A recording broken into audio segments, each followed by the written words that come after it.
जी हाँ दोस्तों, तो अपनी हार के 15 दिन बाद ममता ने गजब बदला गियर। अब मोदी शाह से ऐसे भिड़ने जा रही हैं। इधर पहली बार सयोनी घोष, उनका चैलेंज देख सीएम शुवेंदु ने पकड़ा सिर। टीएमसी का जरा धांसू प्लान तो देखिए दोस्तों। तो क्या आपने कभी शेरनी को घायल होने के बाद और भी खतरनाक होते देखा है? पश्चिम बंगाल में तो कुछ ऐसा ही मंजर है। दिल्ली वाले सोच रहे थे कि चुनाव हरा दिया तो अब तो दीदी घर बैठ जाएंगी सिर पकड़ के। मोदी शाह की जोड़ी ने यह सोचा कि बंगाल तो फतेह कर लिया, लेकिन ठहरिए, ममता बनर्जी ने अब वो दाव चला है कि बीजेपी के पसीने छूटने वाले हैं। कल तक तो ममता बनर्जी सड़कों पे लड़ रही थी, अब वो काले गाउन में हाईकोर्ट पहुंच चुकी हैं, सुप्रीम कोर्ट से हाई कोर्ट तक। अब दीदी वकील बनकर बीजेपी की कुंडली खंगालेंगी। और इधर ममता बनर्जी की शेरनी चुनाव में सबसे ज्यादा जिस नाम की चर्चा रही वो सयानी घोष। उनके तीखे तेवरों ने भी यह साफ कर दिया है कि टीएमसी झुकने और रुकने वाली नहीं है। सयोनी ने दो टूक कह दिया है, हम हारे थोड़ी ना है। दोस्तों, आपको दिखाते हैं कैसे ममता और उनकी सेना अब मोदी शाह, भगवाधारी और शुभेंदु अधिकारी की नींद उड़ाने वाले हैं। लास्ट तक बने रहिए। स्वागत है आपका द राजनीति का खास सेगमेंट आप देख रहे हैं। मैं हूं यासूब रजा। दोस्तों, आपने देखा था ना, चुनाव से पहले ममता बनर्जी ज्ञानेश कुमार के खिलाफ एसआईआर और लगातार जांच एजेंसियों के खिलाफ, मोदी सरकार के खिलाफ हाईकोर्ट पहुंच गई थी। और अब ममता बनर्जी जब चुनाव हार गई हैं तो उन्हें तो बैठ जाना चाहिए, आराम करना चाहिए। लेकिन ममता बनर्जी की हिम्मत तो जरा देखिए। बीते दिन ममता बनर्जी ने पहली बार हाईकोर्ट में अपने आप को वकील साबित कर दिया, वकील बन के आ गई। सुप्रीम कोर्ट में तो ममता बनर्जी एक नागरिक के रूप में पहुंची थी, लेकिन हाई कोर्ट में ममता बनर्जी काला गाउन पहने एक वकील की तरह पेश हुई। सुप्रीम कोर्ट में उनके गले में ब्लैक स्टॉल देखा गया था। हाई कोर्ट में ममता बनर्जी ने इधर कोर्ट के सभी न्यायाधीशों के प्रति आदर जताते हुए कहा कि पहली बार वो एक वकील के रूप में पेश हो रही हैं। और हालात ऐसा बना दिया गया है कि मुझे इस तेवर में उतरना पड़ा है। दोस्तों, चुनावी लड़ाई का रिजल्ट आ जाने के बाद ममता बनर्जी ने वैसे घोषणा की थी कि आगे वो कानूनी लड़ाई लड़ेंगी। तो अब समझ जाइए आने वाले दिन कितने भारी होने वाले हैं भारतीय जनता पार्टी के लिए, बंगाल में नए नवेले चीफ मिनिस्टर साहब शुवेंदु अधिकारी के लिए। खैर दोस्तों, ममता बनर्जी जहां एक तरफ बंगाल हारी, बीजेपी ने इतिहास रचा, ममता बनर्जी ने विपक्ष को एकजुट किया, विपक्ष का तेवर बदला बदला सा है और ममता बनर्जी का भी आत्मविश्वास अभी भी पूरी तरह से लैस है। और इधर चुनावी नतीजों के बाद टीएमसी सांसद सयानी घोष और महुआ मोइत्रा बीजेपी के खिलाफ मुखर होकर लगातार हल्ला बोल रही हैं। वैसे चुनाव में टीएमसी की हार के बाद पार्टी में हलचल है। चुनाव के दौरान टीएमसी के लिए आक्रामक प्रचार करने वाली, सबसे ज्यादा सुर्खियां बटोरने वाली सांसद सयानी घोष ने भी पार्टी की हार पर अब अपनी जबान हार के 14 दिनों के बाद खोली है। दोस्तों, ममता बनर्जी से मुलाकात के बाद टीएमसी सांसद सयानी घोष ने कहा, कौन कहता है हम हार गए? हारे थोड़ी ना है, ममता बनर्जी को हराया गया है। और कैसे, आप सब जानते हैं। ममता बनर्जी को वोटों की चोरी और लूट के जरिए हरा, वरना कोई ताकत ममता बनर्जी को बंगाल से दूर नहीं कर सकती थी।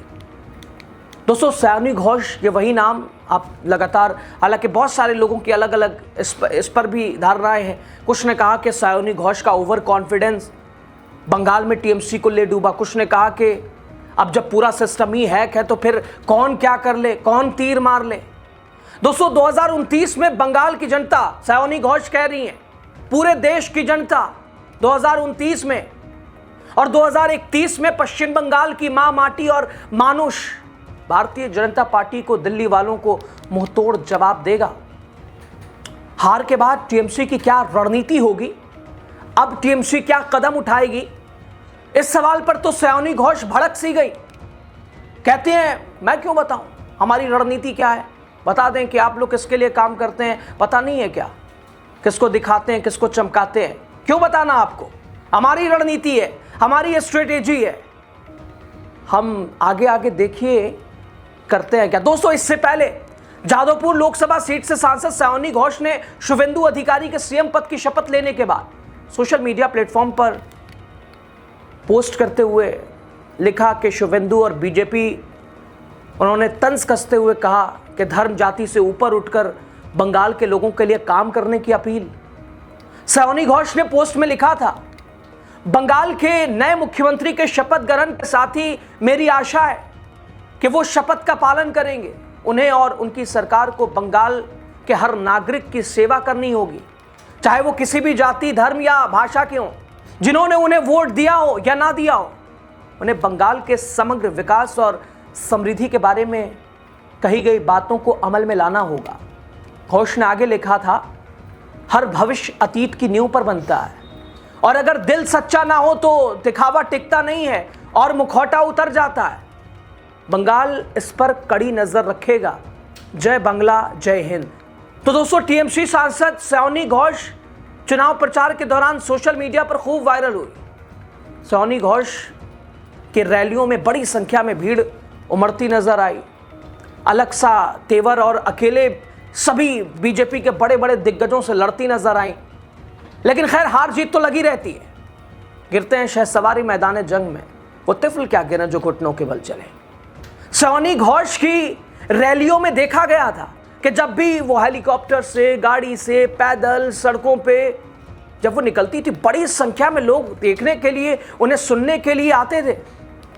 तो दोस्तों, ये समझ लीजिए कि अभी पिक्चर बाकी है।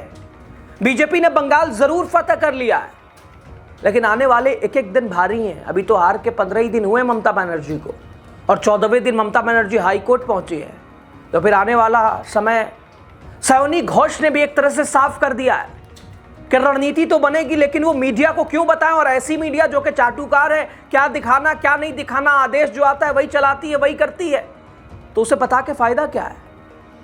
दोस्तों, सयानी घोष कह रही हैं ये तो सर्जिकल स्ट्राइक होगी, अभी देखिए आगे आगे होता है क्या, जो 2029 और 2031 में बीजेपी का सुपड़ा साफ कर देगी। और इस बार भी अगर पूरा सिस्टम बीजेपी ने अपना नहीं लगाया होता, मजाल है ममता बनर्जी के हाथ से बंगाल निकलता। शुभेंदु अधिकारी दोस्तों भले ही सीएम की कुर्सी पर बैठ गए हों, लेकिन सयानी घोष की चेतावनी याद रखी जाएगी। वो याद भी रखे हुए हैं या रखना चाहिए। क्या कहा सयानी घोष ने, अगर दिल सच्चा ना हो तो मुखौटा उतरने में देर नहीं लगती है। और ममता बनर्जी बीते दिन तो हाई कोर्ट, अब आगे आगे देखिए और क्या कुछ करती है, बैठने वाली तो नहीं है। ये मान के चलिए, अगर बीजेपी ये सोच रही हो या विरोधियों को लगता हो कि बस हो गया, थक हार गई, अब आत्मविश्वास मनोबल टूट चुका है, अब जाके घर में बैठ जाएंगी, तो धारणा को बदल लीजिए। ये राहुल गांधी या अखिलेश यादव नहीं है ममता बनर्जी, ममता है। खैर दोस्तों, अब देखना ये होगा कि ममता बनर्जी की ये कानूनी लड़ाई बीजेपी के विजय रथ को कितनी दूर तक रोक पाती है। लेकिन एक बात तो तय है, बंगाल की मां, माटी और मानुष की ये जंग अब और भी ज्यादा दिलचस्प होने वाली है। जब आगे सेशन चलेगा, एक तरफ टीएमसी 15 साल के बाद विपक्ष में होगी, सत्ता पक्ष तरह तरह के वादे और न जाने कैसे वो अपने एजेंडे और अपने मोर्चों के जरिए स्थापित तो हो गया, लेकिन बंगाल की जनता सब देखेगी और देश की जनता भी कि जो किया वो घुसपैठ और बांग्लादेशी और हिंदू मुसलमान काम क्या हुआ। और दोस्तों, इधर शाह साहब और बीजेपी के लिए आने वाले दिन भी आसान नहीं है, क्योंकि दीदी अब सिर्फ नेता नहीं बल्कि वकील भी बन गई है। खैर दोस्तों, बंगाल को लेकर आपके विचार क्या है? ममता बनर्जी के इस तेवर को लेकर और जीत के 15 दिन के बाद बीजेपी के विपक्ष अभी भी डटा हुआ है और लगातार खड़ा हुआ है, लड़ने के मूड में है। सयानी घोष भी अब सामने आ चुके हैं, जो कि सबसे ज़्यादा स्टार चुनाव के दौरान दिखाई दी। क्या बंगाल में वोट की लूट हुई है? आखिर विपक्ष क्या यही ठीकरा फोड़ रहा, या सही मायनों में बीजेपी ने अपना पूरा तंत्र, पूरा मंत्र, पूरा सिस्टम झोंक दिया सिर्फ बंगाल को हथियाने के लिए? राय जो भी हो जरूर दीजिएगा। शुक्रिया आपका।